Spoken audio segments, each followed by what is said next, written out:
clash over small business relief intensifies as Dems demand more money for testing and equipment.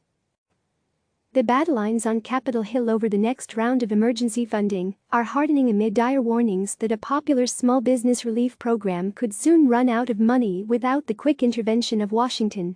The two sides remain far apart and will need to quickly resolve their differences in order to ensure the nation's small businesses can continue to have access to the forgivable loans that were enacted as part of the $2.2 trillion stimulus law, the largest rescue package in American history. And even if congressional leaders cut a deal, they'll need cooperation from the full membership of both houses to quickly pass the legislation out of both chambers, since lawmakers are away from Washington. If any lawmaker objects to a deal, members will be forced to return to Washington to cast votes in person, something that could further delay relief to Americans.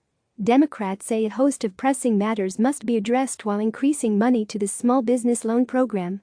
Republicans say those other matters should wait until the stimulus money has first been spent, arguing the small business program is in the most dire need of cash and must be addressed first. Conversations are likely to extend most of the week, said one source involved in the talks. Democratic leaders on Monday reiterated their demands that additional money for the program, initially funded at $350 billion, be tied to more funds for cash-strapped state and local governments, hospitals and food stamp programs. Plus, they said that the small business program should be modified to ensure that loans are properly distributed to underserved communities. And they added a new demand: more money to establish a national program to test for the novel coronavirus and provide personal protective equipment to frontline healthcare workers.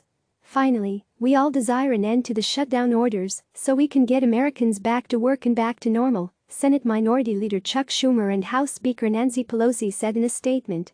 However, there is still not enough testing available to realistically allow that to happen.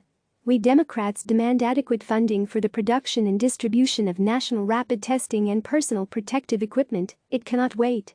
The comments came after Senate Majority Leader Mitch McConnell and House Minority Leader Kevin McCarthy issued a Saturday statement calling Democrats' demands reckless and for immediate passage of a clean $250 billion increase of the small business program. This will not be Congress's last word on COVID-19, but this crucial program needs funding now, the two GOP leaders said. Schumer said Friday that Treasury Secretary Steven Mnuchin had agreed to pursue bipartisan talks to resolve the differences. Click subscribe to receive the latest news.